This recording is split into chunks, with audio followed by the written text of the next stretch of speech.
Salusi from Ghana.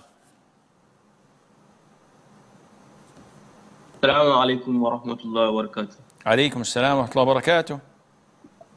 barakatuh. Please, my question is it permissible to lie in order to hide your sins if these sins are not involved? I do not understand your question. Is it permissible to lie in order to do what? To hide your sins. Okay, first of all, lying is not permissible. And there are many ways to avoid exposing yourself.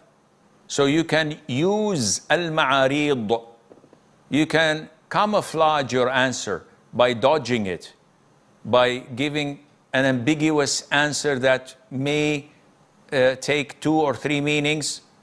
Do you smoke? Subhanallah, does a Muslim smoke? What kind of a question is this? And you move on.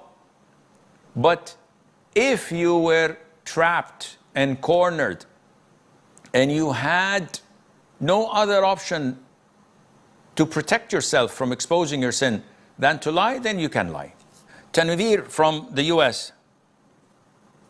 Assalamu alaikum, Sheikh. Assalamualaikum. So my question was, at my company, a shipment arrived damaged and most of the products were unusable, but a still few amount of those work, but they would underperform when they would go through like validation testing. So the team in charge gave it to some employees who like they know personally for their personal use and whatnot. So my question was, would it be acceptable for me to keep one if they offered me and use it for my personal use? What's the policy of the company? They did not specifically say anything for the product itself, but the general rule would be that if the product underperforms, then they would just get rid of the product and they would order more shipments. And if I'm making an educated guess, and that is, I don't think any of the higher ups know anything more into it. Then you have to make it clear before accepting such a gift.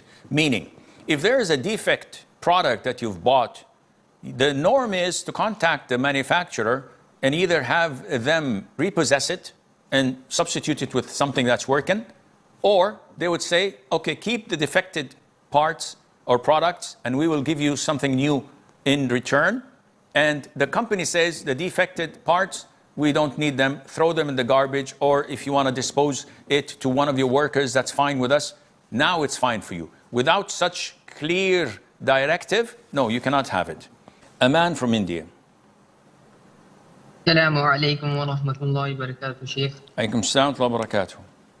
Hayyakallah. So, Sheikh, the scholars here believe that it's must to make wudu after doing the mandatory ghusl based on the hadith which states that touching the private part breaks wudu. But I believe the opinion of Sheikh Ibn Uthaymeen. So, should we make wudu at the end of mandatory ghusl or not? Jazakallah khairan.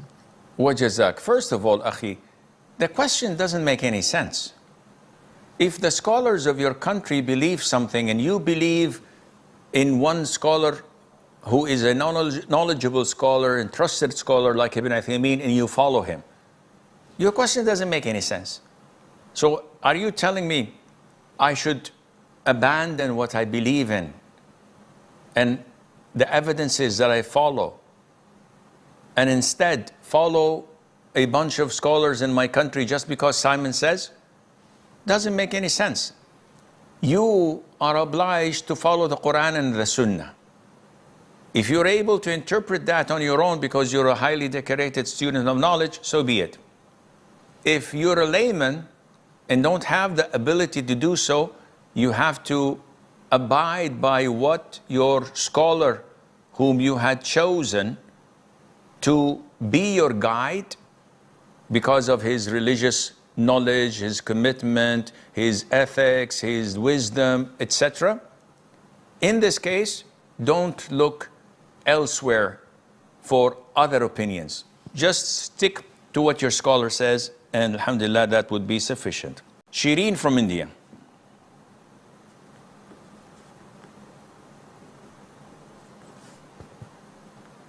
Assalamu alaikum, Sheikh. Assalamualaikum.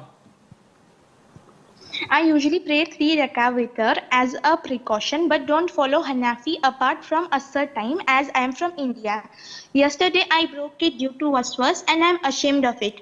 Then started again with new intention of 1 rakah and completed it, knowing it's valid by majority and you. But later felt guilty as I have OCD and constantly researched and realized that I don't recite kunut nor sit in second rakah like Hanafi. Is it still considered following the Hanafis? And was my witr valid as I changed the intention? And do I owe a qada of the broken witr? First of all, if you prayed 3 rak'ahs like the Hanafi school of thought, which is wrong, because they sit in the second rak'ah doing tashahhud, like Maghrib. So they pray the 3 rak'ahs of witr exactly like they pray Maghrib. This is wrong. And this is not permissible according to the vast majority of scholars based on a hadith. Now, if you have done this, you are wrong. But your witr is still valid. So repeating afterwards 1 rak'ah as witr is wrong, because now you've prayed 2 witrs in the same night, and the Prophet prohibited this, alayhi salatu wasalam. What to do now? Nothing. Just move on and don't repeat this mistake again.